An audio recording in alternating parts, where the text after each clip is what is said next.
Chewbacca doesn't go to the bathroom? I don't know. I'm saying Chewbacca human. has his own dedicated crapper. Oh, maybe he poops outside. I don't think anyone else wants to go into Chewbacca's bathroom unless he's just got a litter box. Just so you guys know, this is normally the gist of our podcast. We're trying to figure out how people copulate and how they go to the They bathroom. really should have had Like- Chewbacca rub his ass on the floor for a little No, bit. they should not. It has Keep You know, going. like my We're dog in the does, movie. scoot his ass across But the we floor. try to figure out how they go to the No, bathroom. don't do Chewy that way. Have you ever tried to get peanut butter out of a shag carpet? No. If I had some. This is a podcast from the Queen City Podcast Network. It's time for the motherfucking Nerd School podcast, bitches. Nerd School in session, bringing knowledge, no question. You're damn right, it's time for the motherfucking Nerd School podcast.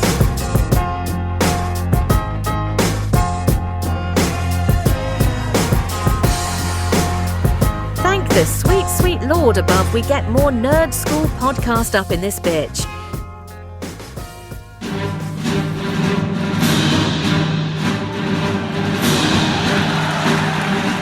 Nerd School in session. I guess we should start it by saying welcome back to the podcast, everyone. I'm going to keep us a little bit on track. Carrington and Becca, you've never been on with me, but though I made fun of Joe, I do wrangle them a little bit because we're on here at night and I tend to want to go eat or go to bed at a certain time. So we won't be here forever. So General, welcome back to the pod. This is our second Star Wars episode. We are striking back.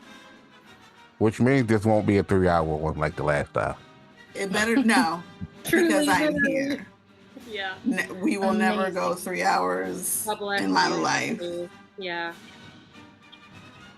Yes. Let's jump in. And as we told you guys when we left the last Star Wars, Becca and Carrington, this one is largely, Empire Strikes Back is largely considered the best Star Wars movie by most Star Wars nerds. Everyone likes this the best. It is Darth Vader in full Darth Vader mode. Yeah. You get to see him.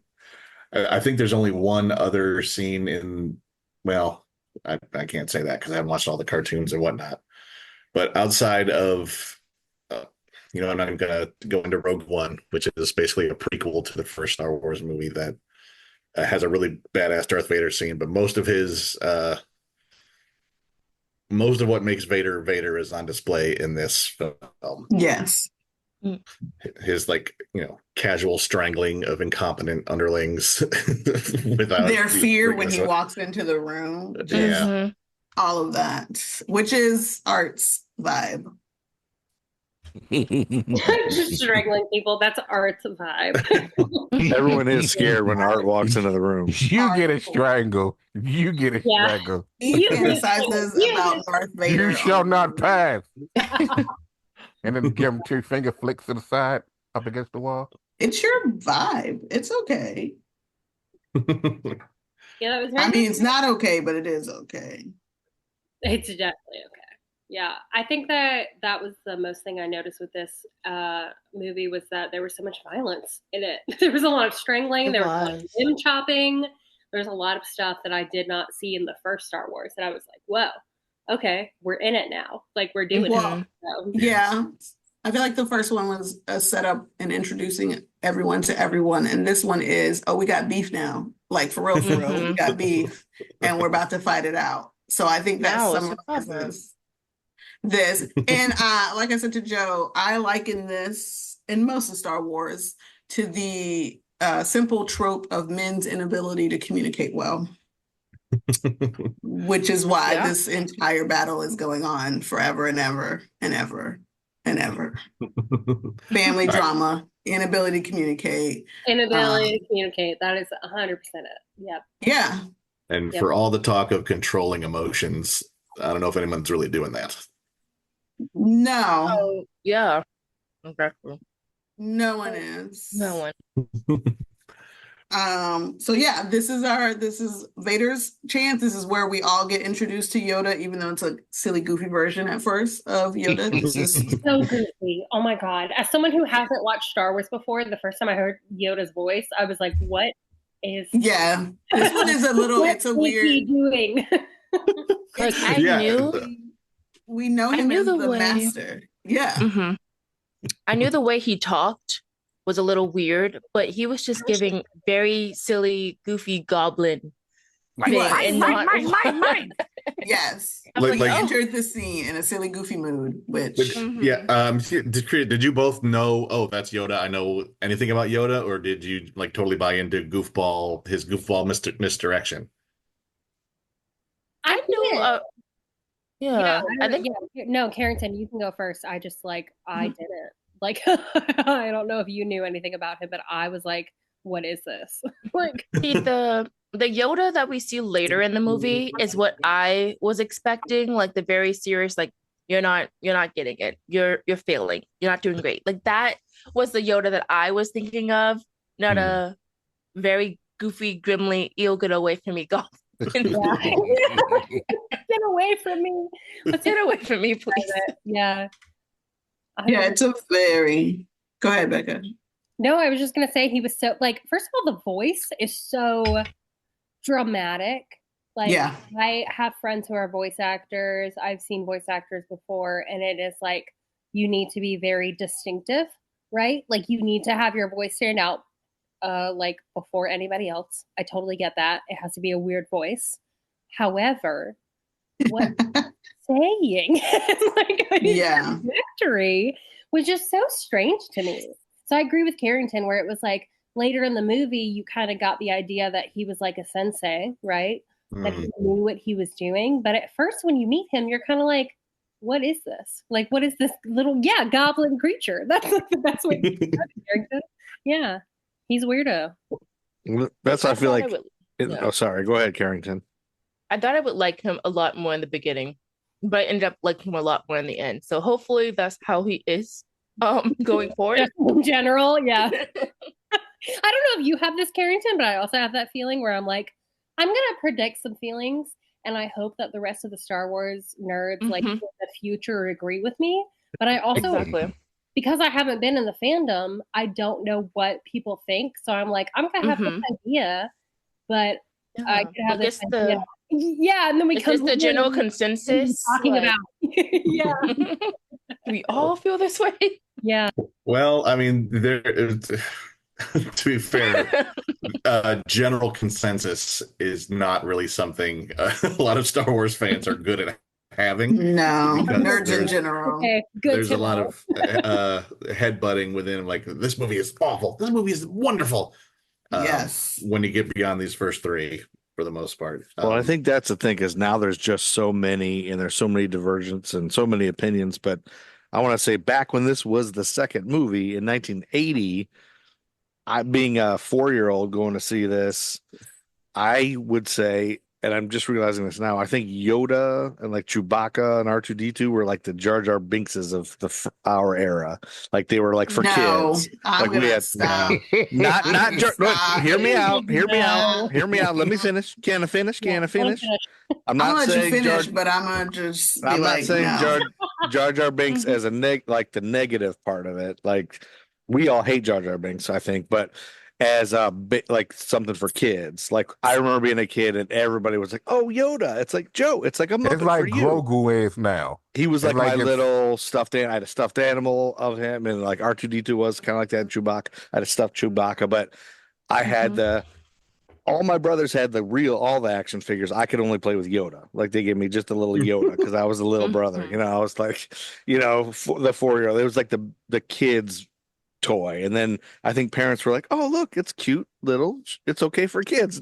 We can let them watch these Darth Vader choke all these people because there's a little Muppet in it." You know, it was like it's kind of a kid's movie, you know. I'm going to rephrase that because Jar Jar is dumb and say that what you meant to say was these characters were relatable to younger audiences and made it more watchable for younger audience because Jar Jar is just dumb for dumb's sake. But And kids also, loved him. My yeah. kids loved him when they were little. And that's who he was for. Which, just for the newbies here, the Jar Jar Binks is in the first prequel that came out in, I think, 1999. Right. We shouldn't be going here, right? We shouldn't be. But I'm pretty sure they know who Jar Jar is. I know 'Cause of he's Jar like- Jar. He's like, out there. He's in the zeitgeist. Yeah. You know, If they you might don't not know what a Star we're Wars is, not- but you know what that guy yeah. is. We're Can I not say spoiling something their kind of- opinion. Yeah. Can I say something kind of embarrassing? You don't know what So- Jar Jar. Please do. So Please. for the longest time, I only knew Jar Jar Binks, and I thought that he was the one who created Star Wars. I was like, yeah, Jar Jar Binks, like, the creator of Star Wars, and then I was like, I see, I was wrong. I would love to visit a therapist office with you and really dissect how you got there, Carrington. That was the only name I kept seeing, and like I knew George Lucas, but I thought he was like an actor in it, you know. I was like, yeah, and then Jar Jar Binks, he's like the guy who wrote it. I honestly, I thought I had the most embarrassing Star Wars opinion with thinking Luke Skywalker and Han Solo were the same person. I didn't think they were the same person. I think I mentioned this in the last podcast where I thought they were the same person. Mm-hmm. But that's worse. That's worse. Thinking George Lucas was a character is worse.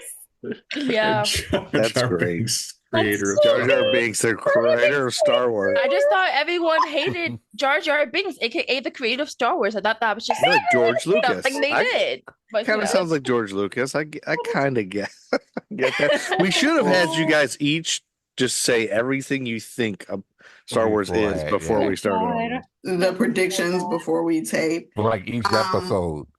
Right. What do you I think? will. Yeah, before they have any idea. We can still do that. We can do that now. Yeah, we We haven't can gotten do into your it yet. Star Wars You tell me what predictions. I thought before. Yeah, for the next one, we can just run past characters you haven't met yet and guess what they are, and then see if you're right. Whether they created Star Wars or not. So we start this movie on Hoth. Let's go back to the beginning of this movie at first. So I want to just tell you guys, kind of like I did last time, about what it was like as us old people who watched this as kids. This was just early adulthood. I'm going to preference to the audience. I did not start watching Star Wars until my children were elementary school, and my children are adults now. So it's been about almost 20 years, but I did not do this as a child. Oh, okay. Well, then that's good mix of people here. Because us as kids, Andy and I, and I'm sure Art, being from Baltimore where it's cold and snowy, we Hoth became, anytime it snowed, every year that it snowed, we played like we're on Hoth. Like that was our thing, you know.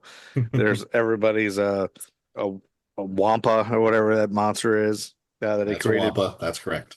But, and Andy, I don't know, or Art, if one of you guys can verify this or have read this, but the lore goes that Mark Hamill got in a car accident between the first movie and the second movie, and his broke his nose and his face was a lot different and had some scarring.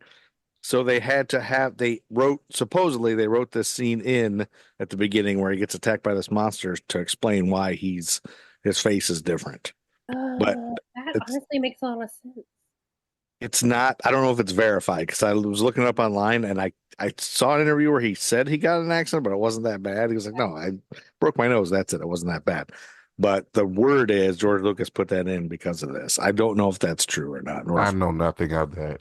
You've never heard that story? I don't think I've heard that story. Oh. His scars Maybe. was that real though. They were very like indentured. You know what I mean? Like they were very. I mean, I've done props makeup before, so I feel like I know what I'm talking about. No, I don't. I have no idea what I'm talking about. But I feel like that. Yeah, they were very realistic. They were very. Even if he wasn't in an accident, he looked good. Like they did a good job. Did you guys like the actual monster at the beginning, or did it seem too abominable snowman from that? So he looked good until he died, and then when he died, it looked very what is it? Adult Swim, like where they die and they just kind of fall over, right? So you can tell when they started animating them. You can tell when they started dying.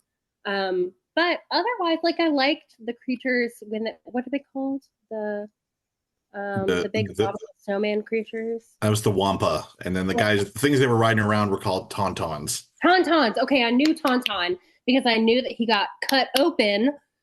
Open to put him So inside what did you do you watch Family Guy?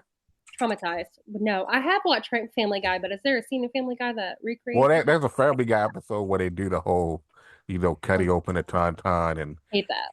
climbing in. And Also, Saturday Night Live veteran Bill Hader does an impression of a tauntaun dying. So That's what his voice kind of sounds like all the time. I think Bill Hader. Something like that. Yeah. But When I saw it, yeah. when I saw it, I just kind of put in all caps, is that a Yeti? That's my notes from this section. It's essentially, yeah. Is this a Yeti? And then, Hans does love him, because I wouldn't do that for anyone, because it was below freezing. Cut them open to put them inside a dead animal. No, that's survival. You guys are never going to win Naked and Afraid. I hate to point out to you. You're not willing to cut open an animal to go inside. The thing is, I wouldn't be in that situation. I would not go out there. The door closed. I wouldn't be there. I'm so sorry, Luke, but you must survive. This is a Naked and Afraid podcast. And I do have to tell you guys, survival instincts. Yeah, yeah. I mean, we're in the woods. We're ready to go. Let's go. We're all naked in the woods right now, Carrington. So yeah, you can get ready to go. We're all ready. We have machetes. We're all naked with machetes in the woods. So I think it was smart though. I think I saw this at Heroes Con. Maybe Art was with me last year. Somebody made a action figure tauntaun where it's cut open and Han is inside it. Is that right? Do you guys remember that? Yeah, there was an old thing where you could stuff a figure inside a tauntaun. It's like inside to keep them warm. Like they actually have. Yeah, I don't think they had like the girl's guts come out or anything, but I think there was like a little hatch where you could shove a guy into the tauntaun's belly. Wait, sorry, back up. So there's a display where you can shove a man into the guts of a fake imaginary animal. I think so. Andy? Is that what you're saying? To keep it warm. It's an action figure. Just an action. I might be imagining that now that I'm thinking about it. Nope. You might not be. I feel like nope. Now I'm thinking this was something I saw at a like a reaction figure or something. I don't know if you saw it or not. Let's imagine it's real, and let's say that everyone's frantically Googling. There's stranger toys that have been created. So shove a human into a dead animal. Yep, totally fine. No worries. There have been stranger things. There have been stranger things, and also, my whole thoughts about this entire movie were just like, wow, they're really just 1979. There's a Kenner action figure where there's like a belly that becomes a hatch that you can shove an action figure into. Oh. Oh God. Yeah, we'll really make anything, won't we? It doesn't have all the guts coming out. I think it does have the guts. I see a picture with the guts. It's like rubber. Are you looking it up on your computer right now? I'm also looking it up. It's very interesting. I'm also looking at. I gotta close out ArtStar's OnlyFans page first. Tauntaun with open belly rescue feature. When you Google Star Wars not safe for work images, that's the first thing. Totally bad. And the name of it is promoted. Rule 34. Yeah, I've been waiting on him to have it on. It is my request. It's behind a super secret paywall. Pay the money. Better be splitting those payments with us. Better. Yeah, I'm not going to pay for this. Remember, who idea was it for you to get an OnlyFans, Art? Joe. No, it wasn't. It was definitely TBJ. My idea. TBJ's idea, and Joe's just your biggest customer. Yes. There you go. But there is Don't try and cut me out of commission for my ideas. Me and Joe played Naked Madden. Whoa. Lord. I thought that was between us. Back to the Empire Strikes Back. Back to Tauntauns. There's actually also a Tauntaun sleeping bag that you like cut open its body and get in. So it's like you're sleeping in his belly. Oh, that's kind of cute. Yeah, okay. I think I remember that. Yes. Let's go next. Just one minor note. Between the special edition, which is what we are all able to watch now, and the original version, There's a lot more Wampa action in this special edition than there was in the original cut of the film. Because I think it was a lot more like just glimpses and like you didn't really get that much full-on shots of him. But here, like the whole thing where he's sitting there just eating away while Luke's trying to get his lightsaber, that was a whole sequence that was added for the late 90s special editions of this film. Okay. Good to know. Can we point out, I'm sorry, Joe, I don't think you pointed this out, but this action in this film is starting 3 years after we left off when the Death Star was destroyed. Oh, it was 3 years, was it? Yes. Just note, quick, because it's killing me that we haven't done it. Just quick note, this movie is 3 years post the last thing. We are having Darth searching for the rebels, trying to find them. In all of that, you have this incident with Luke, but while he's freezing his life away, he has a vision to go get trained from Obi. He goes to get trained. They go somewhere else. Darth is after them. He sets up a trap. This is where we also meet the handsome Billy D. Williams in Star Wars universe. And then there's some trickery. This is where we learn out the parentage of Luke. This is where they get out of this mess and we'll continue fighting another day to save Hans. That's kind of the synopsis of this film. Yeah, that's pretty much it. I like how, it's pretty much just a couple things, but they all play out. Takes 2.5 hours or something. But so back when we're at Hoth and he's in the monster thing and these probes, like TBJ said, these probes are trying to find them because they had abandoned the old rebel base from the first movie and they've hidden on Hoth, this snow world that they don't think there's any life on. But right at the beginning, my favorite through line through the whole thing is that Darth Vader throughout this movie chokes out people who fail his admirals and things. So starting with Admiral Ozzel, he's as clumsy as he is stupid. Yeah, Kendall Ozzel. He's upset with him because he came out of hyperspace too fast or too close. So that guy who played Admiral Ozzel, the first guy who gets choked out and dies for failure, and then they're all deathly scared of him now. I'm going to be the next guy that gets choked out. Michael Sheard was roommates with Donald Sutherland at Perth Preparatory School Theater in Scotland. How about that? The guy who played Ozzel? Yeah.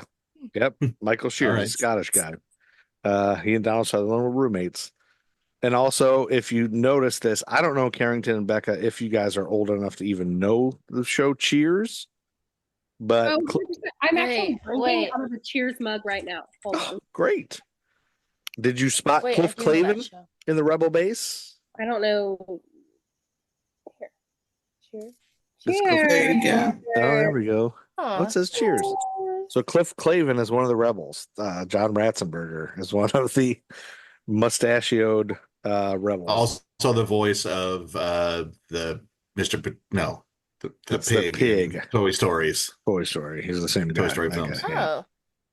But anyway, so we're back. We're on Hoth. And then the Empire's here, and we see all the trickery of the cables wrapping up the legs, and we hear all these other guys that we don't know. Most importantly, we get to see the Han Solo Princess Leia relationship developing in that headbutting. Developing is a strong word. We are way too stubborn to be, way too stubborn to be emotional at all. But no, something that I noted was that nobody here likes each other. They're all very annoyed. Like everyone is mad. Everyone's upset the whole time. He's like, "I'm gonna kiss you." I'm mad about it. Even Han's going out to save Luke was like, "Oh, okay, fine, I have to go." I don't think they hate each other. I think the core of Hans' life is he is always on the run, on the go, scheming. And so he does not think he has the capacity to settle down. And he likes these two siblings more than he would like to admit. Obviously, he loves Leia. But it's not even that he doesn't like them. It's he's so damn stubborn because I've been doing this by myself for so long, people hold me back. He's one of those people. And she's just stubborn because she ain't got time for no man, which I get, valid girl. And so that is they are attracted to each other and they can't fight it, but they try and fight it. Hence, what feels like they hate each other is just stubbornness fighting itself. Yeah, it's Now, that classic trope. I'm not gonna say what was just spoiled, but I think I Right. picked up on something that Tiffany just said. I was like, wait, what? I Yeah. did a double take. Oh, sorry. I sometimes It's forget fine. that I have all the backstory and all the Well, I was gonna say I you were just feel like learning. that's true, but I haven't seen the other movies, so I don't know if it's actually true. So that was exactly what I was about to say. I was like, wait a minute. She spoiled it. My bad, my bad. No, you didn't though, but you did. But you didn't. Mhm. But you did. But you didn't. But You don't know.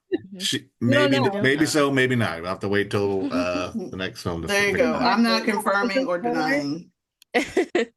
But yeah, this is the classic trope of hate covering up love, or just how much. But I mean, also everyone's tense because the entire government of the galaxy is trying to murder them all the time, and they live in a shitty cold planet that sucks. So, but I don't feel like we're talking about how violent they are, because they are super, super violent. Like everybody is super violent across this entire movie, which is like sometimes, yeah, exactly. No, that's what I'm saying. Is like sometimes it's verified. Like sometimes it's like, yeah, you should do that. But yeah, like sometimes you have to shrug off the fact that the dude in the back, Dak, the guy in the snow speeder, just got fried, and now you're flying around in a snow speeder with a dead dude in the back. Yeah, and you have to let the big Imperial Walker just crush him as you save your own life. That's that's war. Well, that is true. Real life. You are so right. But as a viewer, Carrington, I don't know if you can subscribe to this at all, but as a viewer, with somebody who has only seen one Star Wars film, right? We were like, what the fuck? Like the first This Star is all Wars next level. And this is all like about like community, right? Or whatever. Like just about like being like connecting with each other and like making those relationships between each other. That's what I felt. It was just kind of like building the Star Wars like world. And then in the second world, in the second movie, it's kind of like, we're just gonna fuck everything up. Like we're just that's like you set the stage, you blow everything up, and then you try to put it back together by the end. And it's worth noting, like this sort of just kicks everything up a notch. And it's worth noting that this film is the only one of the first 6 Star Wars films that was not directed by George Lucas. He handed off to Irvin Kershner, who also directed James Bond, Never Say Never Again. James Bond. It's like, I know that one. I don't know anything else, but I know that one. Later, he directed RoboCop 2, which was not super well received. But this is a lot of people attribute like the fact that I don't know if it's I don't know if I'd say the production value is better, but like just the story feels more intense. Like he was more concerned with the story than I think George Lucas necessarily would have been. I think there was actually at one point where because George Lucas directed the third one, and I remember seeing a quote where he was saying that he was talking to Irvin Kershner and says, it doesn't need to be that good. So the first one, remember, would have been, everybody thought it was just a B movie, but now when they made this one, they knew there was kind of a craze, right? At this point, everybody knows it's popular now. Yeah. And apparently, like, Luke Skywalker or Mark Hamill was, sworn to secrecy about everything in here under like threat of imminent murder. He's basically the Tom Holland of his generation for film. That's pretty good. But yeah, this is so that I think just the level of intensity was ratcheted up because I think a different guy was in the director's chair. Yeah. Couple trivia things about some of these lesser known characters in the Hoth battle. The guy who played Dak, who dies, also is in the Boba Fett suit at one point in one scene, according to IMDb. We'll get to Boba Fett. And he's not the actual Boba Fett. And Wedge, the guy who plays Wedge, who kind of is a hero here, is the character or the actor's name is Dennis Lawson, and he is actually Ewan McGregor's uncle. Interesting. Who plays I feel like later. I knew that. Yeah. You did know that, didn't you? I have a lot of feelings about Ewan McGregor. mostly sexual, mostly made. We all do. That's where we all agree on this podcast. So imagine, just all right. We all So agree here. So yeah, so just imagine, you're saying Alec Guinness, Obi-Wan Kenobi, this old man. At one point, he was your, no way, really? Is that what it is? Okay. He plays a young Obi-Wan Kenobi in like the prequels and like a recent spoiler. I'm so much more interested in Star Wars right now. Like, listen, I have been known a time or two to ogle a Hemsworth, hence my love of certain movies. It's fine. Hemsworth, which Hemsworth though? That's an important question. It's only she one. Doesn't care. I will ogle all of them. Yup. We're on the same page. Great, love it. And Tiffany's also known to ogle Alec Guinness every once in a while. Respectively. Yeah, of course. He's an attractive gentleman, I'm sure. Listen, my eyes ogle everyone. Yeah. It's fine. I just have eyes. What are you going to do with them? You want to ogle Tessa Thompson too? They go everywhere. Okay. If it's attractive, Tiffany's ogling. Respectfully. Okay. So when they get off Hoth, we have Luke has to go to the Dagobah system. He gets away and he's like, I'm going to go to the Dagobah system. I had this dream. I saw Obi-Wan, even though he's dead, telling me to go there. I think it's a premonition. I need to do it.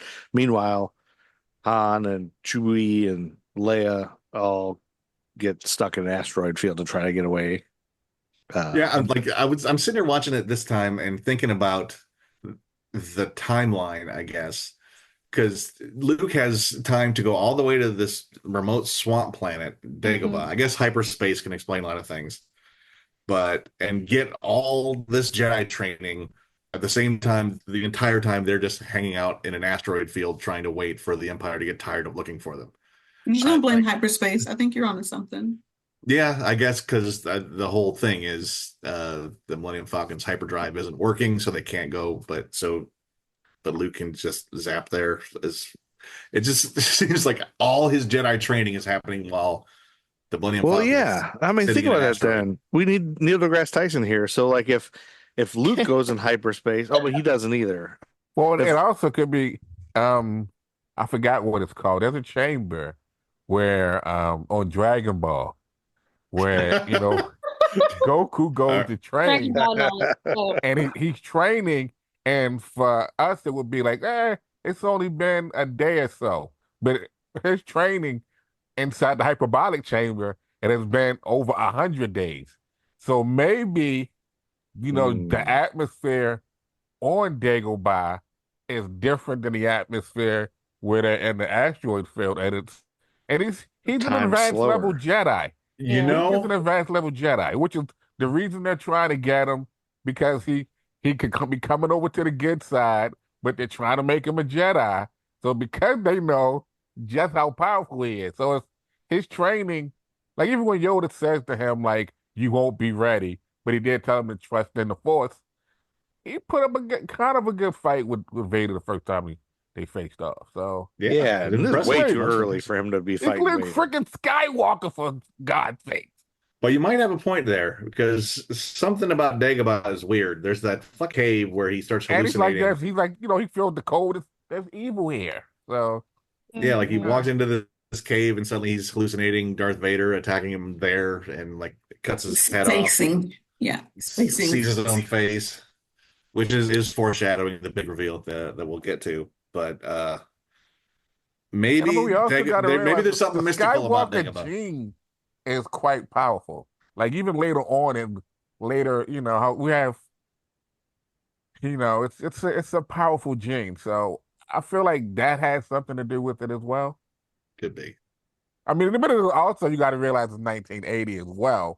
Like it's like if you watch soap operas, they'll be like, oh, one scene you're here, and then next scene you're like 40 minutes away. But that is so true. It was very soap operatic. Like, that is such a good way to describe it, Art. Like, the way that they do the scenes and the way they do things is like, the way they cut scenes is like. Yeah, there's always these cool wipes. Interesting swipes. Yeah. Yep. It's very dramatic, and it's also like very 2012. I was in a trying to do the art screens or all that stuff for the PowerPoint.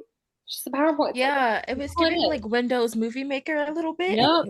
Not in a bad way. Not in a bad way. WMV. Giving Windows. What format is you use? WMV. How did you guys all feel, everyone, about because we're about the point where the kiss happens when they're trying to fix the ship, fix the hyperdrive and all that. And the first Han Leia kiss, my hands are dirty. Oh, it's okay. Spoiler. She hurts her finger. And there's Han and Leia. Okay, so Han and Leia. Okay. yeah, the Han and Leia kiss, the first kiss there when he's like, "Oh, my hands are dirty. It's okay. So are mine. What are you afraid of?" I'm not afraid. And then they get close. And was that so romantic weird. to you guys, or was it just weird? Not at all. No, as a not woman, romantic. I'm gonna say, as a woman watching that, I was just like, no, that's not how you do that. And I understand that it was like, so a lot of people argue that it's very like Leia driven, right? So she initiated it. But I do, right, exactly. Yeah. I do not agree with that. I do not agree with it. I feel like she was put in a position where she had to do that, right? You can tell it was written by a man. Right. She Yes. Hans was the negotiator in that situationship. And so I feel like she felt like she had to do that. But it just didn't feel right.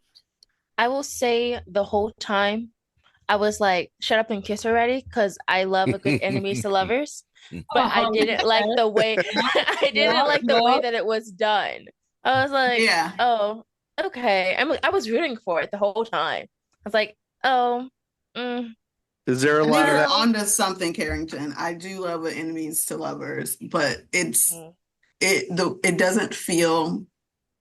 This doesn't give me the same feels as a romance book that I'm currently audiobooking, right? It's not the same. But that's because it doesn't feel it was written by not a woman. Like no one asked a woman what a good enemies to lover. No one asked don't get me a wrong. woman. No one asked a woman any questions in this movie. In the room? Not in 1980.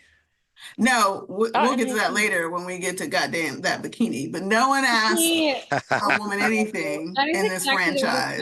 Yeah, it wasn't written by a woman. Yeah. Yeah. I get what they were doing. Carrington, is there a lot of enemies to lovers in anime? Yes.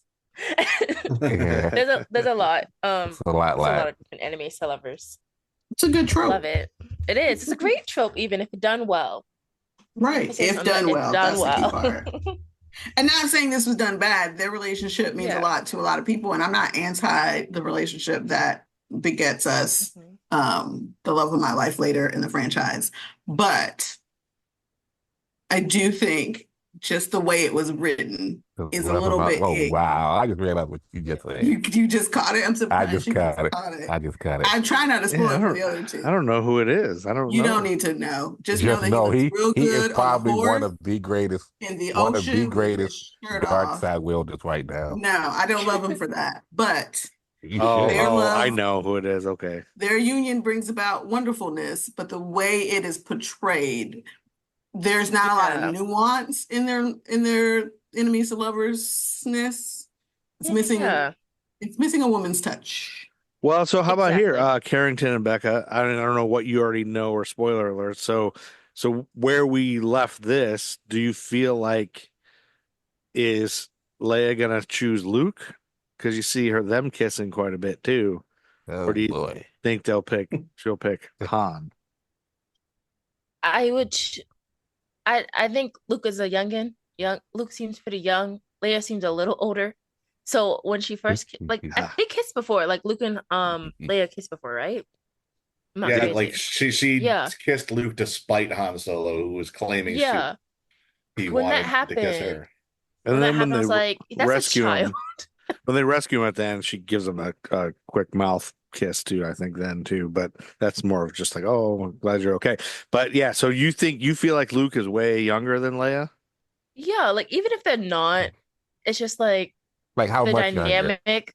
Maybe like a year or two. See where you're going, Art. Like a little a little too young for my liking. I don't know. I think it's just Luke being a little naive and not being in the real world. Because as Becca said last time, he's quite whiny. He's a farm A boy. note, this is a notable prediction right here. So just write this down. Your prediction about Luke and Leia's age difference. Noted. Okay. Yes. Pay attention to that. And then if it were you guys, all of us, Andy, if you had to choose, if you were Leia and you had to choose the supple lips of Harrison Ford or Mark Hamill, Andy, which do you choose? Supple. The word supple just is a complete. Here's my question. How do we know they're supple, though? I'm not really sure what supple means. That's no. Like Harrison Ford, I feel like he feels like a heavy cigar smoker. And I just feel like I think he's got sex appeal. He would have enough chapstick on him for him to be quite soft and supple. Not enough chapstick. I'm kissing Lando. That's who I'm kissing. Oh, Billy D. Yeah, let's get to Billy D. We'll get to that. I just to, I guess, I don't know, sort of devil's advocate the whole Han Leia thing.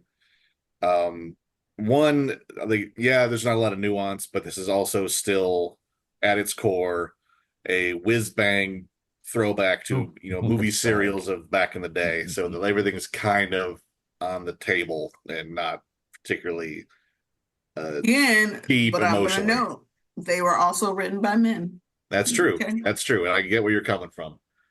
But if you want to headcanon it to the point where it makes more sense, you can say like as we see in the first film and in this one, Leia is hardcore. She's hard-headed. She is strong. She is tough, and she is constantly. She's like one of the leaders of the Rebel Alliance, and she's like basically a warrior. She's a boss bitch. Got it. Yeah. And so you could, I guess, sort of argue that it takes someone just as hard-headed and forceful as she is to kind of crack the exterior of the shell, the defensive wall.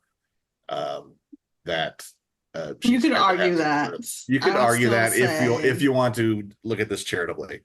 But I also take your point that it's a guy cornering a girl in a dark corner and sort of being pushy. But we've talked about this before in other movies and comics, right? Like there are a lot of things that were written and done back then that are really icky today that are still seen by a good chunk of people as romantic, but in reality, not totally. And I'm not saying no one can corner me in a dark alley, Hemsworth, but Mr. Driver, you can. However, there is it. I don't know. For this to be film 2, it just does not read the way romantic heart wants it to read. And I get it wasn't written for the romance girlies. Hell, this franchise wasn't written for the girlies in the first place. So we take that with a grain of salt. Like it wasn't really written for me. George Lucas wasn't thinking about me when he wrote this movie. Not Nan, little girl, was he thinking about. Not even the chocolate one. Yeah, George Lucas was thinking about it would be cool to build these cool spaceships and do these. He was more into the technical, like the effects, like what he can push the boundaries of. Exactly. Technically. Speaking of, he wasn't worried about those things in his writing, which is fine. Speaking of technical things, Art, can you tell us what a reverse power coupling is? The part reverse power coupling? Yeah, it's sort of like two C clamps that you lock into place.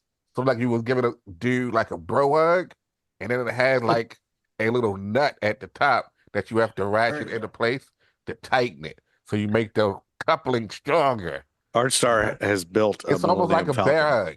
It's almost imagine being put in a bear hug. Okay. And how your hands would be if someone throwing you in a bear hug. That's how a power coupling is.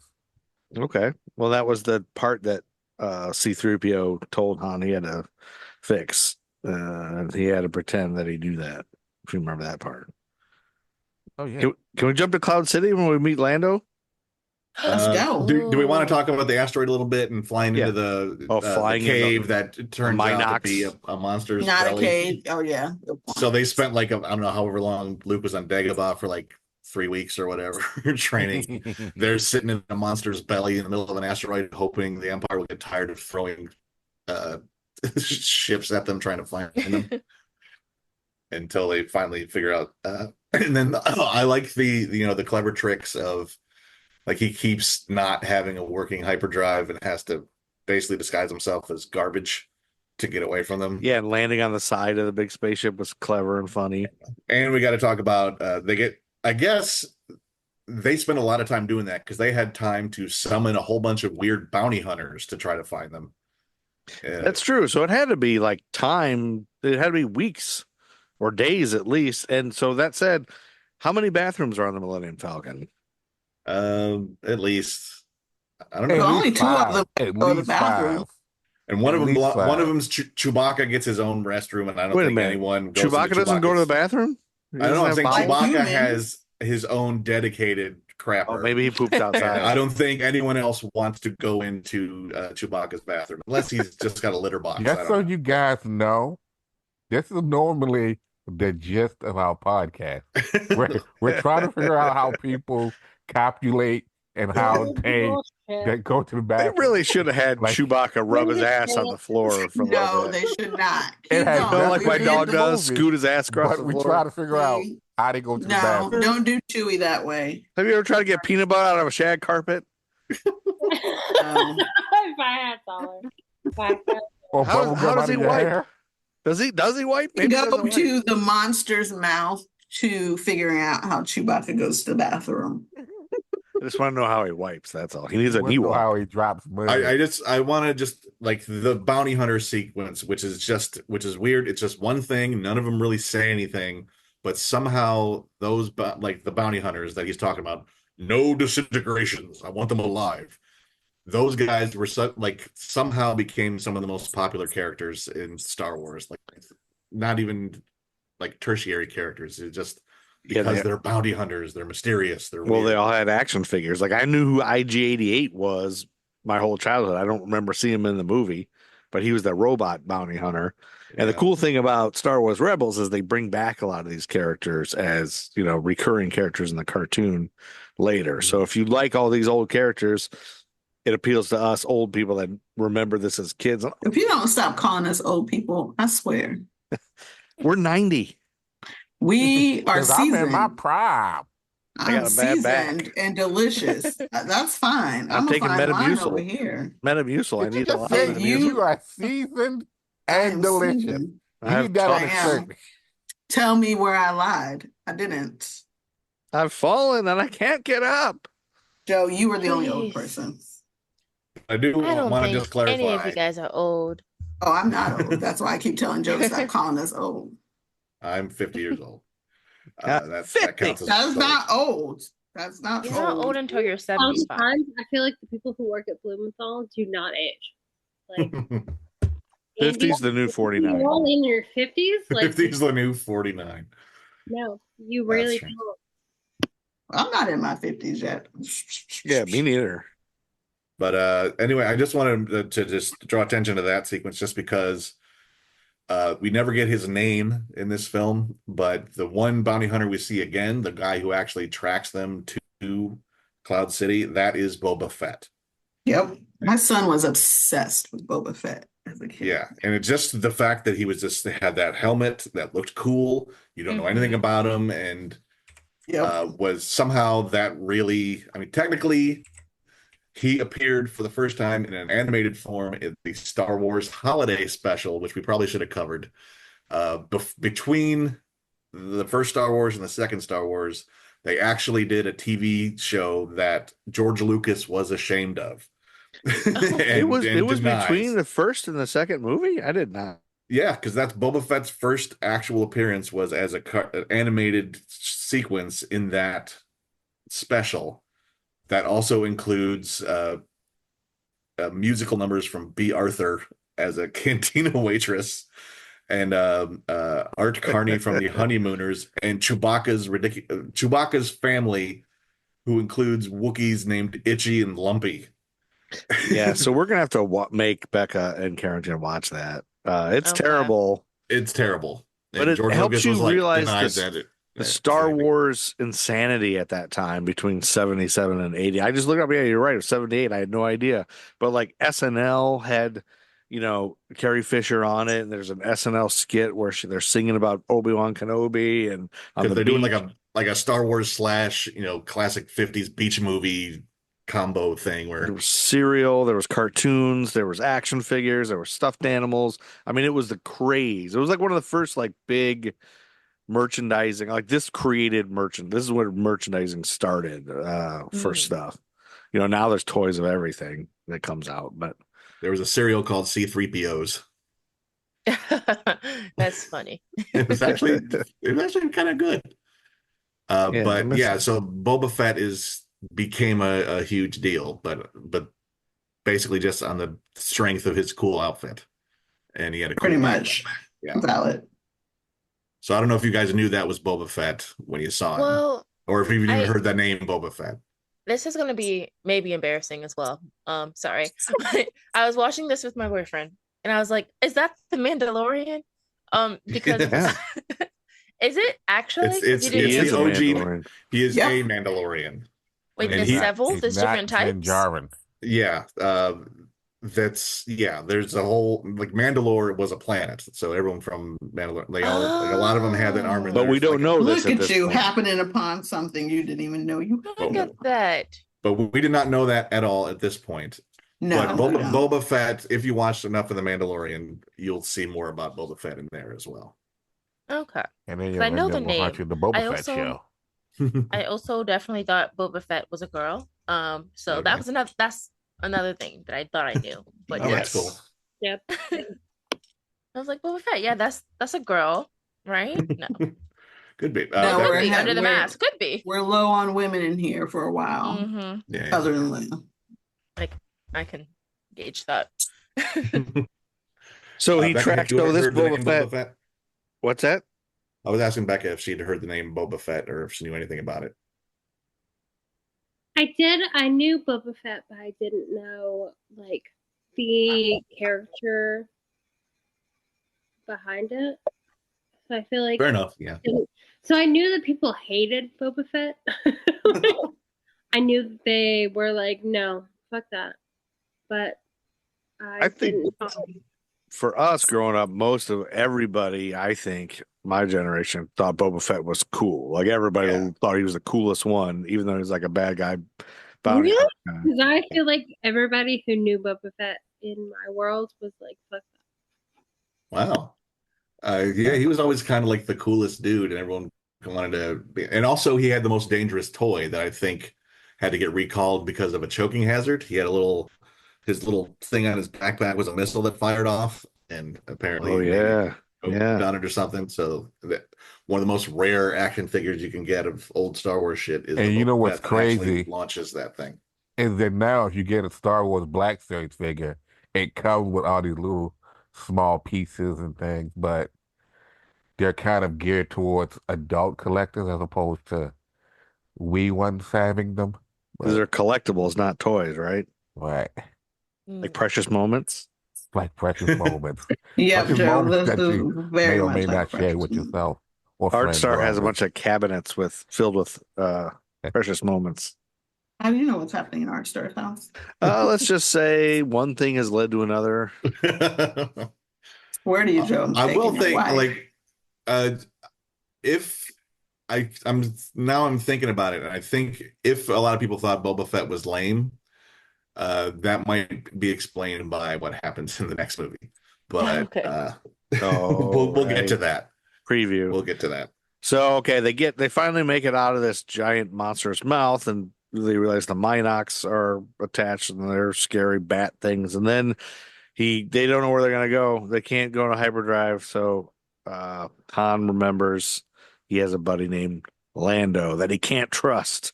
He's a shyster and a poker player or whatever he called him, card player, who we all know now. Well, never mind. I'm not gonna spoil it. Who plays the younger? Oh, don't know. Yeah, I won't. You don't mention need to know. Okay. We'll get to it. We won't spoil it.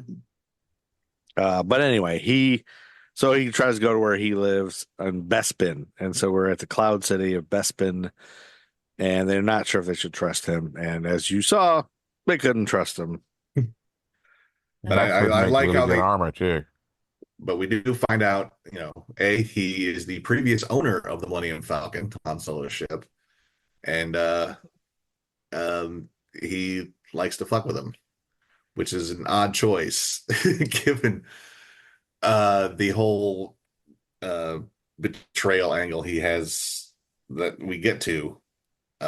He, I guess, is treated like faking like he's mad, and then greeting him like he loves him, and then the whole time setting him up to get taken by Darth Vader. I like it though, because I think it shows, like he says, like he's my friend. Do you trust him? No. Like it shows that whole world of people who take jobs for the money. You don't really have friends per se, but you've done a job or two with them. You've hung out in seedy places with them, but you can't trust them as far as you can throw them.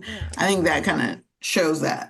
And from his perspective, the Lando is looking at it like, all right, I'm responsible for all these people here. I'm trying to go legit. I was kind of a shyster. As far as Lando thinks, Han Solo can't be trusted, I'm sure. Like he's kind of a shitty sleazebag. So I could sell him out to protect my interests and this whole thing. Very much. And then when Lando slowly realizes, oh, this is a really bad thing I have done, he goes, all right, I got to step up and help. Just say, fuck it, I'm out of here. Tells everybody to evacuate. Get the fuck out of here. The Empire's here now. And like if Darth Vader comes to your door and is like, I know these people are going to be here, just betray them. I would have to listen. Like I don't want to die. Yeah. I mean, we've seen leading up to this, he'll just strangle the shit out of you and do it anyway. Right. He blew up a planet. He blew up a whole planet. He did. Yeah, well, I think that news of that probably got around when the Death Star blew up Alderaan. Yeah, probably. Well, and plus, he kept changing the deal. Darth Trump kept changing the deal. Yeah. Here's one deal. Oh, sorry. Now that the deal's this. I am altering the deal. Pray I don't alter it any further. Oh, I do like Darth Vader. Sorry. Oh, you go ahead. He used the Force over the phone at one point during this, and I thought that was the coolest thing. I was like, over the phone? On FaceTime. Yeah, he FaceTimed Admiral Ozzel and strangled him while promoting the other guy. Here's how far we've come in society. Like when we watched this as kids, FaceTime didn't exist. Like we marvel at the fact, someday there'll be video phones and you can talk to each other. And so now it's just like, the technology's not even that great. I mean, we have it on our phones. But then it was like, oh my God, imagine if you could just talk to somebody through a screen. Yeah, and now it's just text me. I don't want to talk to you. Yeah, we all have our cameras off, except Art. But I for some reason, I always like that initial thing where right after they greet each other, and then Lando goes, "How you doing, Chewbacca? You still hanging around with this loser?" I love saying that in my head. I don't know why. Because he says Chewbacca. He says it a little different. Yes. He calls him Han instead of Han. Yeah, and I love it because he's Lando. And he's Billy D. Williams. He's a smooth guy, smooth operator. For those young enough. Too young to remember, Billy D. Williams was also famous for doing commercials for Colt 45 malt liquor.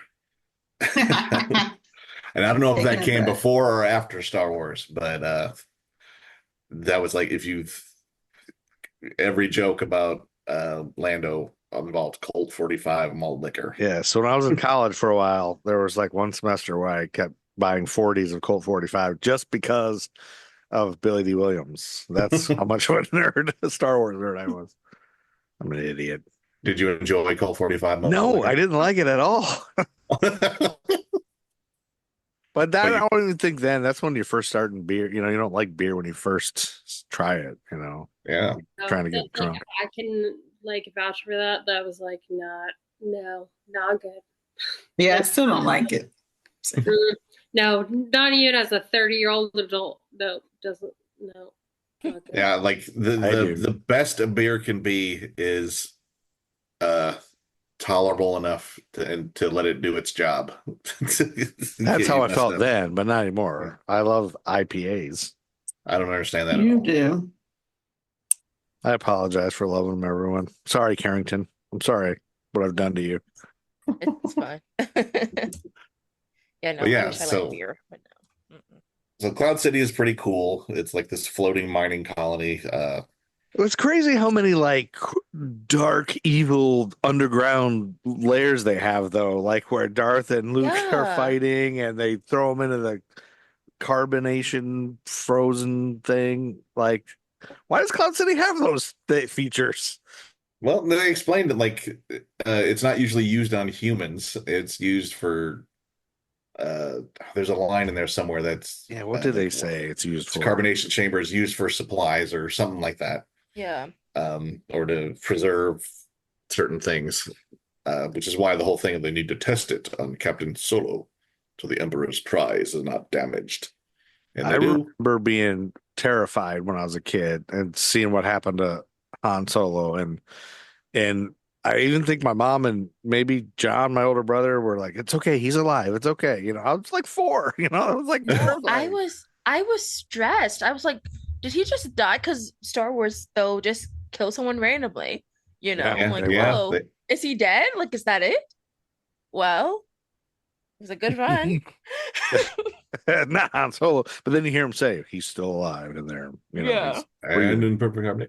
I would like to ask the newbies what they thought of the exchange. I love you. I know. Right before he gets frozen between Leia and Han Solo. Oh my God. Okay, so I knew about this before I saw it. Okay. I knew the whole like "I love you, I know" exchange, but it still hurt my feelings. Like it still made me feel bad. Like I love Leia, right? Like You want her to stand up, don't you? yeah, I do. I feel like I want her to like feel more impassioned than she does, right? And let me just note for Andy and Joe, because sometimes I use lingo and you think I literally mean stand up. I don't. It is a saying when people are in relationships and their partners may not be the top-notch partner, and it's like, girl, stand up. That's what it means. Stand up. Right. I got you. Like, Yes. that's what it Like means. Like, polyamorous relationships exist within the field of, like polyamorous relationships exist. Like she can kiss Luke and you want her to have both? I just want you to know. I want her to have both. I want do. you to know Yeah. this I moment. hesitate about saying it because Write I it down. to be judged. Yeah, keep in mind later that you want her to bang Luke. I want her And to Han. bang both. Yeah, I know both, but Luke's one of them. But I I just want you to note Saying this. both, There's a reason we right? keep driving. There is this a home. reason. I feel hesitant about saying both, right? Well, I do. But I Yeah. feel like she can have both. I don't know. On your thing. Me personally, I kind of ship Leia with her country that got destroyed. That's just me. That ship has Leia and sailed. Alderaan. So, Yeah. yeah, that ship Yeah. has sailed. So not really much I can do about that. Well, I think that was just like a little clever thing that Harrison Ford added to it, because I think it was supposed to be "I love you too," and he just said, "Let's do something unexpected." Just "I love Yeah. you." I know, and like It's he's become facing a death. and famous. he does too. He does, but he can't say it because he's a fucking Yeah. weird space trucker pirate. Well, that's what I feel like I feel like what Carrington is saying is true, where it was like he can feel. I don't know. I have a lot of feelings. I think it's also too soon for the storytelling. Like they know if he already says it, what are you watching the third movie for? Like you gotta wait till the third movie. Like when Sam and Diane kiss, oh, where's the romantic part of Cheers? So they had to wait. You gotta wait to see him say it in Return of the Jedi. But then I it's think also, that's I what guess, they're waiting for. I don't Yeah, know. and I guess Leia never wanted to admit that she liked Hans in any way. Yep. So I guess him Yeah. saying like "I know" is also like she finally admitted to it. Like, oh, I Yep. knew you liked me the whole time. Yep. So I didn't hate So that you- line because, like, So you kind of saying Yeah. Han to try to act like he got a lot of swagger, right? He just knows, Like, oh, to she the wants end, me. because he's about such to a die. man. He is such a man. It's like the only reason she said it is because there's a very like 75% chance he's about to die. Yeah. And even then, I don't know, maybe he's more confident in that he's going to survive, or I don't know what it is. I like the idea that he's that's so not a thing in his wheelhouse to be that vulnerable, even when he's the most vulnerable he's ever been in his life, that he still can't just come out and bring say himself to do it. Yeah. He has to be like, I still have to be slightly cocky. I kind of like that as a character beat. Well, maybe she's saying it to him just to make him feel good before he dies. Like maybe She's not true. trying to say things to make him feel good. You don't think so? You like That's not a nobody's Leia move. ever loved him? No, I'm a Tiffany. Nope. No, that I think she means what she said. She's not saying she's not in the business of let me make him feel good. That's not a Leia trait. And like TBJ said, there's been 3 years that they've been fighting together. So that's true. There's a huge space of time where we didn't see how lovers. Yes. And he was there, right? Yeah, because he's just now leaving, so he was there. But she's pissed at him for leaving. And yes, but she won't admit why. Mm-hmm. Right, and he's like, he didn't want to leave, but fucking bounty hunters are after him, trying to, because the Jabba the Hutt, as we saw awkwardly in the first film with that exchange, there's a price on his head, and that's the only reason he's leaving. But he's still been dodging them for 3 years until apparently they just, like at the beginning of this movie, they say, well, we ran into a bounty hunter and that changed my mind. I got to go deal with this. Yeah. So they freeze him in the ice or in the thing, and then Lando turns and he puts Lobot by controlling Lobot. Lobot's the robot looking white guy with the earphones that looks like it's not an earphone, it's like around his head. Not earphones, but they look like earphones, but it's part of his, the robot guy that he controls with his wristwatch. Did you guys catch that guy? Like Lando's subordinate, like the guy who he'll like look at, and Lobot will go, oh, okay, let's go follow Lando's unspoken orders and stuff. Yeah, the robot guy. I don't remember. Yeah, so he's not that memorable, but we had an action figure of Lobot, so and he was kind of the laughing stock of our action figures when we were kids. Like everybody, if you got the last one, you end up with Lobot. You got Super Lobot. But anyway, he controls him to like turn on the stormtroopers and escape and get them out of there. And Chewie, and the part where Chewie wrangles up C-3PO's parts, like that was kind of I want to heartwarming just part. mention 3PO, like just how 3PO works in this film is pretty fun. I love that Han Solo has absolutely no patience for him. And he completely ruins their first kiss moment by just storming in all excited like that he fixed something, and it pisses him off, and that's great. I like that. This movie I really enjoy 3PO in this, like separate from R2D2. Usually they're like the comedy duo bantering about. I kind of just like, he gets upset about being ignored, and no one introduces him to Lando. And then he gets blown apart, and he spends the whole time yelling at everybody. I don't know, he's a good time. He's a good comedy relief. Yes. Agreed. I got nothing, I guess, deep to say about 3PO other than he's a lot of fun. Yeah.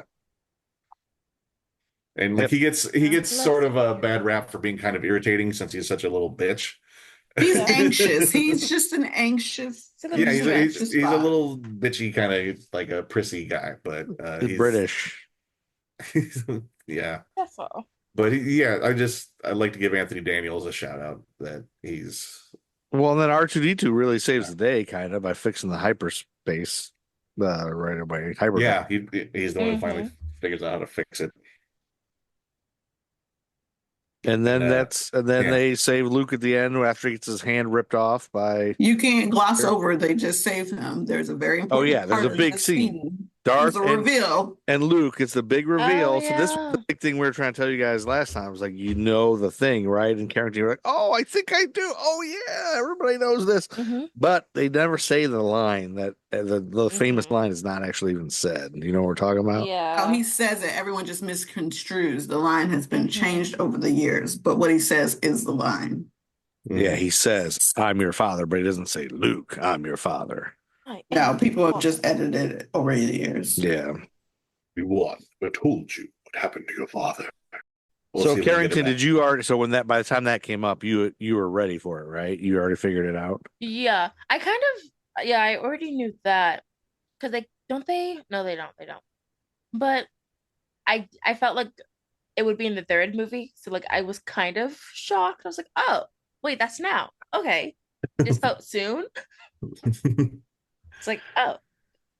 Well, don't feel But bad because I this last time I've watched this probably 150 times, and I was thinking it was the third one too. I was like, it's the third one when they reveal it. I was like, oh, wait a minute, it's now. Wait a minute, this scene's now. And then the Yeah, whole it's- Luke join me sort of thing.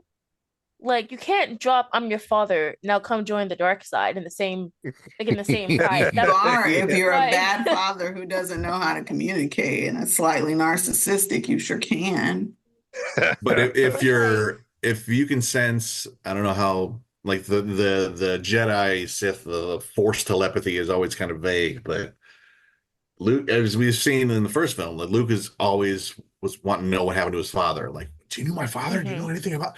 What? I don't know anything about it. I don't know why he never asked about his mother, but he's constant because this isn't written for the women; it's written by dudes. But it's all and Can't be a mama's boy, can you? So he's could be playing on that, like, I'm your father. Let that out. Let you have always want to know what's up with your father. Come on. It's me. You gotta that's supposed to like some, I guess, some emotional cachet to try to get him into the heads of like, oh shit, maybe I should do what he says because he's my dad. Yeah. But nope. He's stiffens up his back and says, you know what? I'm gonna fall down this shaft instead of hanging out with you anymore. You said shaft. I And did say even when shaft. he was trying to get away, like when they were flying, wasn't he still trying to communicate? Am I making that up? Darth Vader was trying to like and like he could Like- they could there's a I'm lot not of gonna turn emotion. around. Yeah. Like and that comes into play in the next film, like the whole thing where they can really sense each other, their presence. Like you saw it in the first one when Darth Vader was sort of starting to sense that Obi-Wan Kenobi is hanging around the Death Star. Like there's a presence I've not felt since whenever. So there's a thing where Jedi can have some sort of weird emotional connection, and it's a lot. It's very visceral. I don't know if they can have big, deep conversations telepathically, but there's always this sense. Well, if you're in tune with the Force, like the Force is all around you, so you can tap into that, which is a lot of what later on and even earlier on, just like how Yoda is explaining to Luke about the Force, but then further along we get in the newer stuff, a lot of the Force sensitive Jedi, Force sensitive people, they talk about being able to like tapping in the Force is almost like a network. So it's like whereas you can sense people around you, there are different Force wielders also from the High Republic who can do things inside of the Force that most normal Force wielders can't. So like this is a movie from 1980, so everything's kind of simplistic and bare bones, but the Force is strong, literally. So it's a whole communication infrastructure that some people can tap into better than others. And then also, and as you go stronger in the Force, your connection becomes stronger with the Force, and you start to open up and adapt and gain newer powers. This is like Obi-Wan Kenobi being able to become a ghost. All right. Can Force users talk to non-Force users in their head, like telepathically, or only to other Jedi? Well, you saw Ben Kenobi do the Jedi mind trick in the first one. Like, these are not the droids you're looking for. Yeah, I don't know if he talked to them, like he made them say it, but you know how I like think it's a you know small how step. he hear, you know how Luke hears his voice. Yeah, They talk, and Yeah, Darth kind of talks to him from far away. Like, has there been any yet where a Jedi talks to a non-Jedi, or can they not? I'm asking. Was Luke a Jedi like that one time, like towards the end of the first movie? Like, I would mean, you consider him a Jedi then? no, because like the whole point of Yoda is like Yeah. you're training to training be a him. Jedi. Because what's his face? Obi-Wan talks to Luke whenever he's about to blow up the Yeah. Oh, right, I the think- Death Star. Yeah. the Death Star. I feel like Jedi is more of like a title as opposed to like a. But Luke's like a force. Who can use the Force? Yeah, he's got it. He's supposed to be the chosen one because he's a Skywalker, I guess, or not the chosen one, but he's got the I guess genes. the way you said that. He's got the juice. I guess. Yes. And now because that's the thing that they have the midi chlorians or whatever it is. That's from the prequels. I don't know. At People this hate point, that, but... yeah, no one likes that. But they showed up again in the Acolyte. Just a spoiler. Oh, great!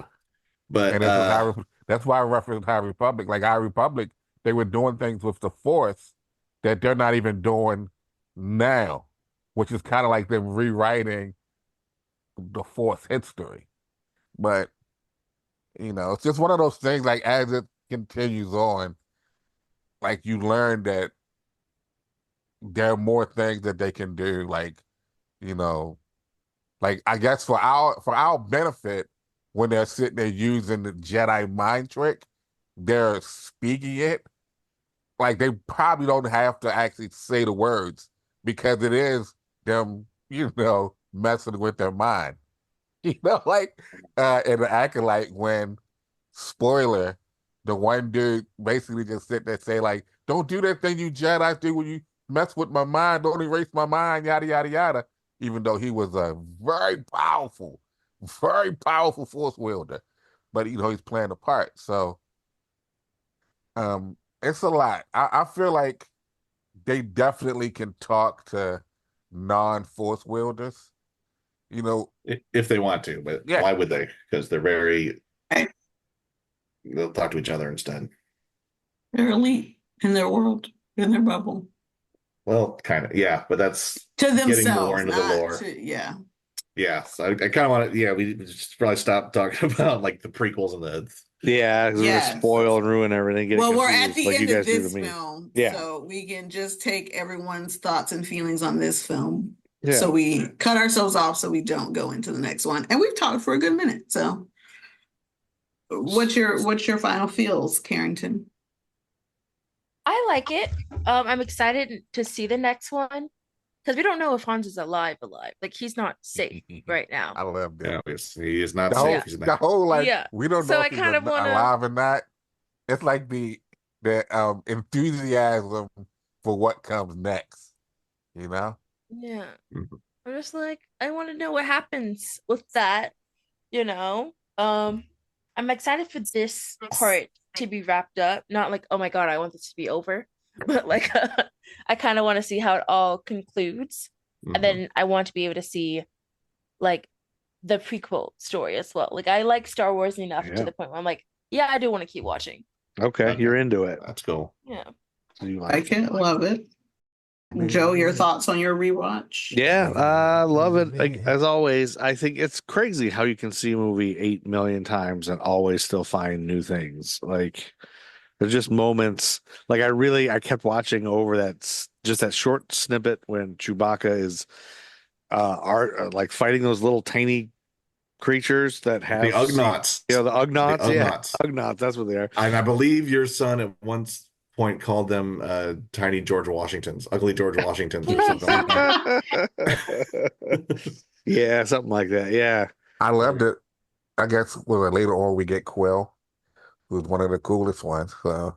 Oh yeah, his name. Yeah, later on we get an Ugnaught. That's expanded story. Yeah, that's cool. I don't know, just like that scene. I don't remember ever. I know that he gathered him up. I remember that, but I didn't remember that scene where he's like yelling at those guys and they're all like fighting with him. And because I think I noticed keep more away with Chewie.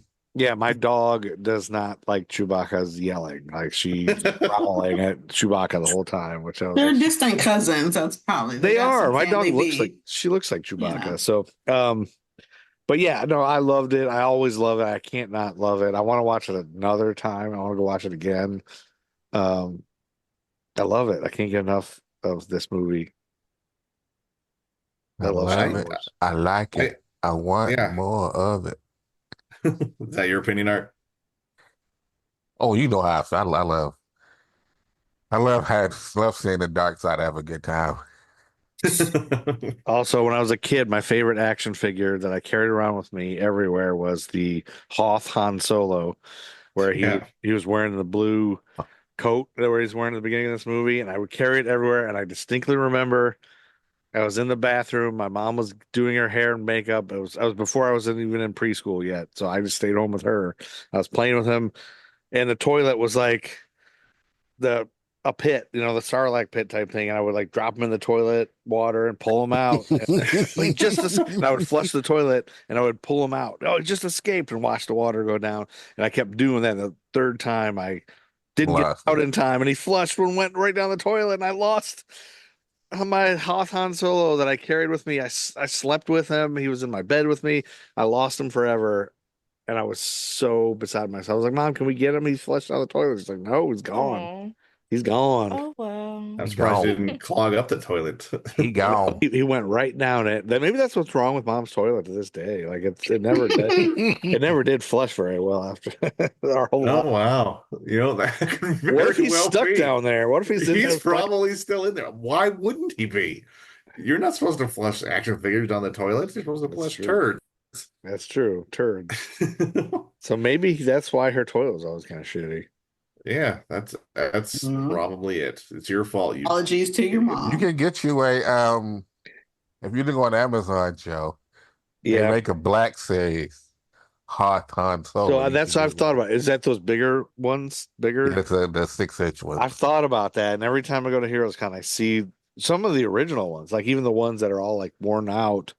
Maybe I'll get one of those. I've looked on eBay for one that's just like I don't need the gun. I don't need the packaging. I just kind of it's like my Whoopee. It's like my teddy bear. I want it back. But anyway. You can get it back. Release. You can even get a Leia, so you can have a little set. I've got Leia here that Andy gave to my son. The Hoth Leia? No, not Hoth Leia. It's I don't know which Leia this is. Boy, that might be Prince Amidala or Queen Amidala. Oh man, I was just watching Katie Sackhoff's podcast. She had what's his name? Paul Hughes' son. The guy that plays Carson Teva on pretty much every little Star Wars thing or whatever. And he had this thing where he has this issue with Hasbro.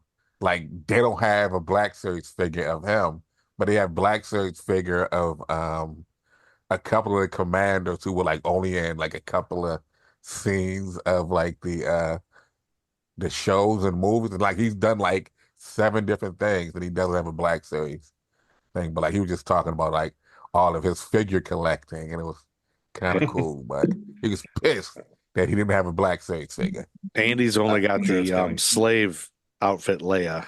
That's his favorite one. One he's got. I would lose respect for it, Andy. I just say that to make TBJ.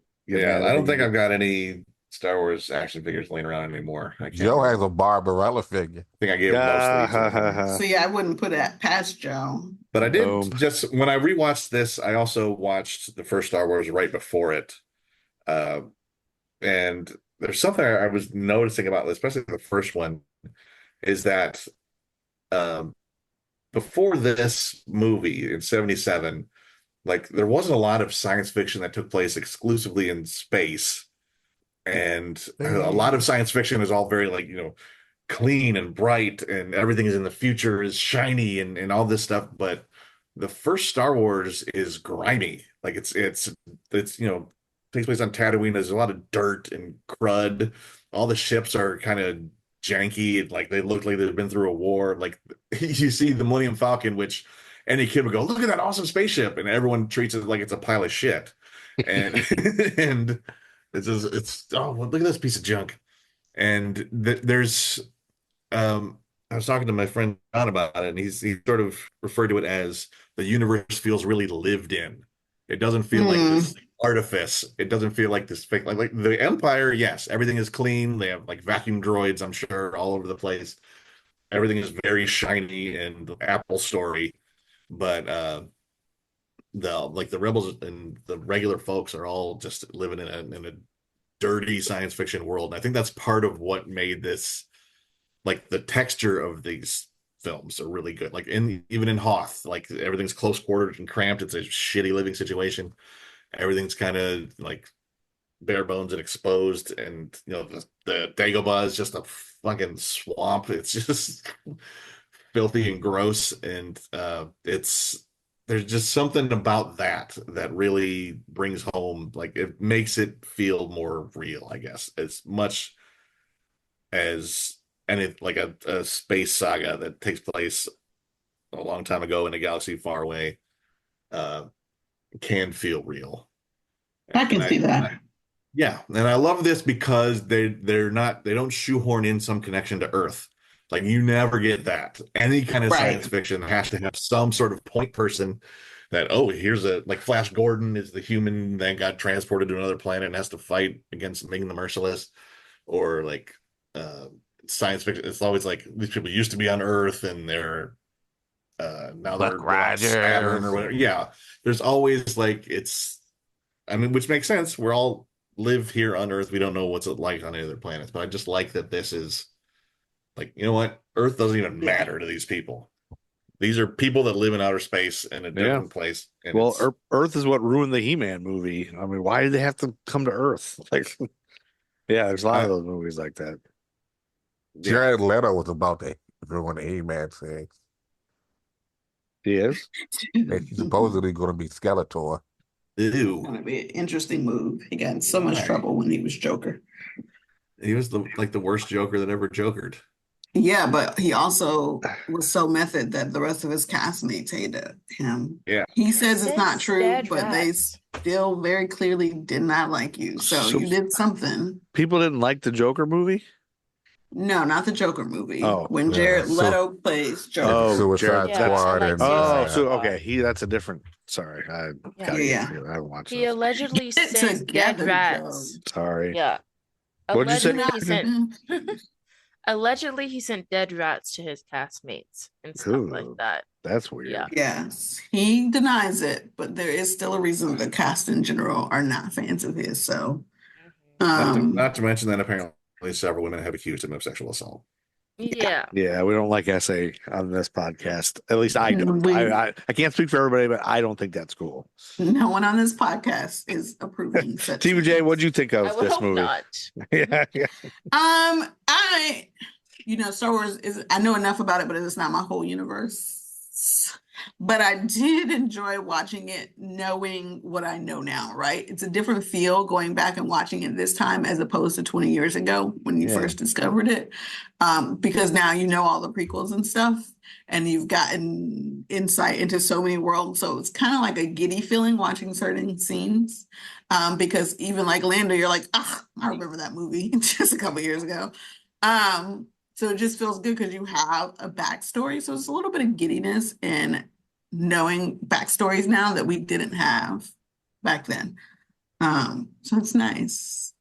Good. I'm a fan. I will say, if you're like, how much you love it. I know a lot of people love the classics versus the new ones. I think I like the new ones better because of some of the stuff I'm mentioning here, who's at the forefront, it's not all about the dudes in the new ones, which is what I appreciate. Now, when you say new ones, are you talking like 7, 8, 9 or 1, 2, 3? I'm talking 1, 2. I'm talking Anakin's backstory. Yeah, I'm talking the prequels. Okay, gotcha. We know where Darth came from, but we also know his love interest and what her life was like and what was happening there, right? It's very much, I know most nerds are like, I am so loyal to the OGs, which is fine. You be loyal. But there's something, and I think I knew this when I was young, and it's fine, but George Lucas wasn't writing for young Black women. Yeah, so that's true. there's something in me that appreciates the new ones way more than the old ones. But I love watching the old ones and knowing how much I know which about. is backstory. weird because there are people out there who feel like one of the reasons that Acolyte got canceled was because of person of color, and they were trying to be highly inclusive. So it's Well, like let's be real. When we got a lot of the characters who were Black, the harassment that happened was insane. What's her name? She was in the last one that just came out. Oh, I can't remember her. Was she in the got Acolyte? So much. No. Before the Acolyte, even she got Ahsoka? so Rosario Dawson. no. Oh no, the from Obi-Wan. Yeah. She the got so third much sister. hate. But even when Finn came out, like there was a lot. Yeah, There was that's a what lot I of hate. remember. I remember that one more than Because so Yeah, it's one of and those things where nerddom just made it really uncomfortable to be Black in Star Wars places for a very long time. And I don't think these moves are being made. Finn, because- just Finn. Like it's Finn. Yeah. That's what I Yeah. just said. Finn got Okay. harassment too. And I bring it back to Ahmed Best and Jar Jar Binks, how much Yeah. hate he got.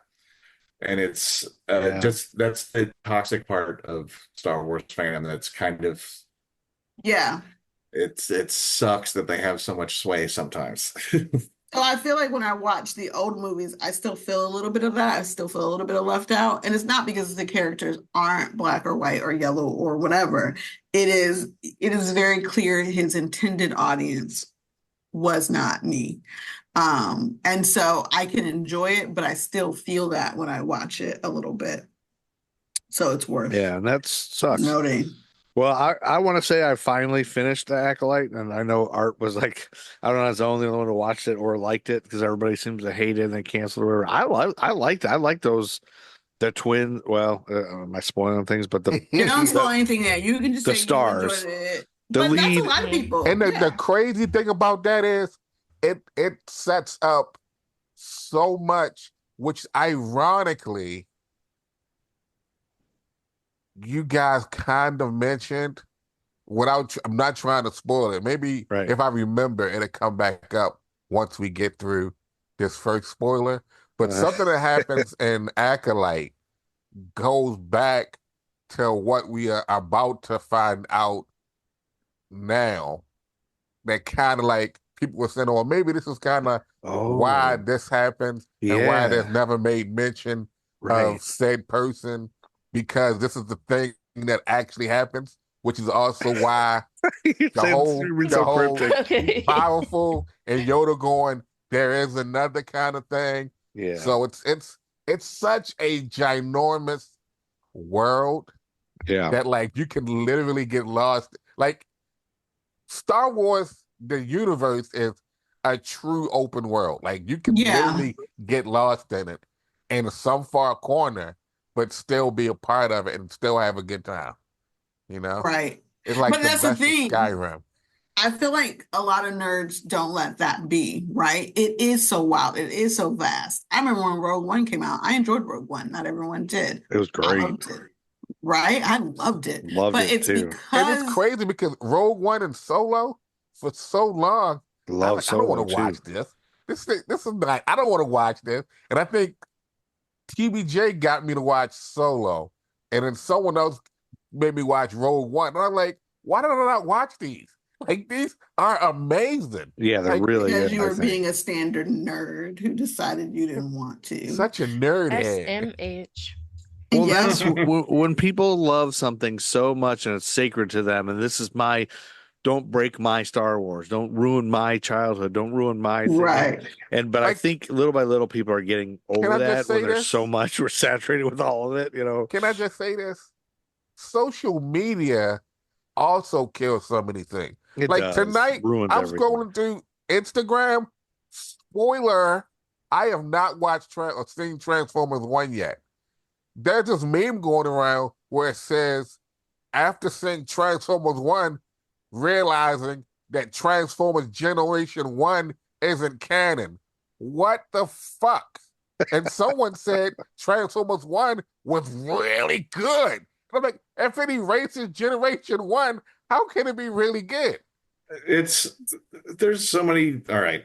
There's 8 billion different canons for Transformers. There is, but Yeah. Generation 1 is the nexus being for most people in the cartoon world. Like that, like even in the toy, when it comes to toys and comics, sure you have like Generation 2, you have like Beast Wars, which ended up having its own cartoon. Like even though they have like Earth Spark, that's All Spark. We're getting Void Rivals now, but it's one of those things where it's like it is not me saying, well, how dare they change nerddom kind of thing, but it's just one of those things where it's like if you take it's not like you're adding to it, it's like you're just completely dissolving it, which is just, it feels like it's just a new continuity. It's just a new thing. But I feel like And they Transformers do that all the time. what you're feeling and expressing, Art, is what a lot of nerds right. But see, feel about all the new stuff, whether it's justified or Get not. to that point where I was coming off, like I was a part of that elitist society who don't believe in inclusion and changing things and making things different. But it's just one of those things where it's like people hate change. People are resistant to change. it's not. Yeah, I get like that. I'm all for change, but when it's like you break the home run record, but now someone comes behind and says, "Well, you know what? This home run record doesn't count because we're now only doing it for people who hit metal bats." Okay. You know, if why we should talk about rule changes in the NFL. All about it? No, we shouldn't. We should. The new kickoff Just be a part of it. Why does it have to be said, and why can't it just be a part? Is what I feel. Is what I'm trying to say. Well, I get it. There's also a generational thing. Like the first Star Wars, all the fans of the first Star Wars that created all this, like the fan fiction, like the novelizations, the stuff that came out, like that. There was 2 decades where they just they had nothing new, and they just they wrote their own books, and there were all the shit. There was an expanded universe, they called it, books, which are awesome, by the way. Yeah, and then the prequels came out, and like George Lucas announced he was going to do the prequels, and it was like, all right, whatever, none of that matters because this is the new thing. And everyone was very excited, new Star Wars movies, and then the prequels came out, and they weren't what George Lucas, I think, was reminding everyone that these were originally geared towards children, and all those kids were now adults, and they were all pissed that it wasn't exactly like man toy commercial.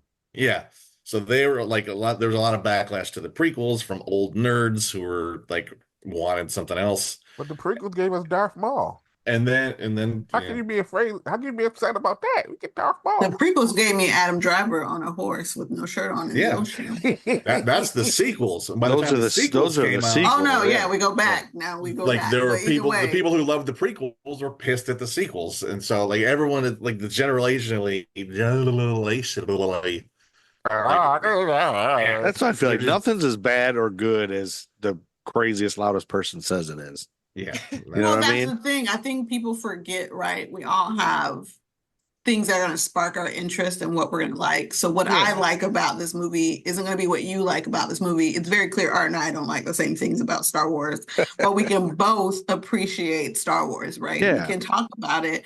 I'm not going to stab him or threaten his life on the computer with my happy fingers because he enjoys an aspect of Star Wars. I do not, because as Andy said, the world is larger than large. Okay, it is a void out there, so there is a room for all of us to really dig into something we appreciate it and take what you love. And if there's something you don't love, that's fine, because everything isn't built for you, because the world is not about you. That's the thing. It's there's a difference between I don't like this and no one should like this. Yep. That's the divide that gets blurred, and too many toxic nerds get. You're allowed to like anything, and you're allowed to change your opinion about. So with that being said, yeah. Are we excited about the next one, Carrington? Yes, I am. Return of the I was Jedi. supposed to watch it yesterday, because my boyfriend was like, "We need to watch it," and I was like, "Well, no, we have to film the podcast first, and then I want to watch it. There I you don't go. want to get ahead of myself." Yeah, you want to get off Yeah. your chest You first. got your priorities straight. Thank you very much. And for the listeners, we did lose Becca, so She'll be back. we'll Get bring her back feedback. next time, and we'll have her sing a song. She's not dead. Don't worry. No. She just No, lost her yeah, we assume she's died. We have no reason to believe she's died. We just We lost do need her. to get her take on the "I am your father" reveal because she Yeah. was in the middle. She was about to start that, and then we lost her. Yes. Yeah. Remind Find a her way to do roll that that next in. time. She probably her computer probably fell off of the cliff. Yeah, but not her. She's That's Or she what swallowed it. She was hanging out on the cliff and then the computer fell. Maybe. She's fine. Or whatever she was drinking in that Cheers mug finally kicked in. Oh, or yeah, she's passed out. Oh, It was don't getting put that slow. reputation out there. I'm kidding. All right. Yeah, Andy, Wrap you it up, jerk. friends. Okay. Wrap it up. We're out. Who's gonna sing us out? You. Andy. Making your way in the world today takes everything you got. Wait, that's not Star Wars theme. That's Yoda Cheers. and Boba Fett. John Ratzenberger was in Star Wars. So in Joe's true. verse, you can sing that. Yeah, because Cheers is now part of the Star Wars world because Cliff Okay, cut it off. later became a male. Oh yeah, I gotta get rid of Carrington. Say Are you, goodnight, Gracie. Carrington, are you mad at Art?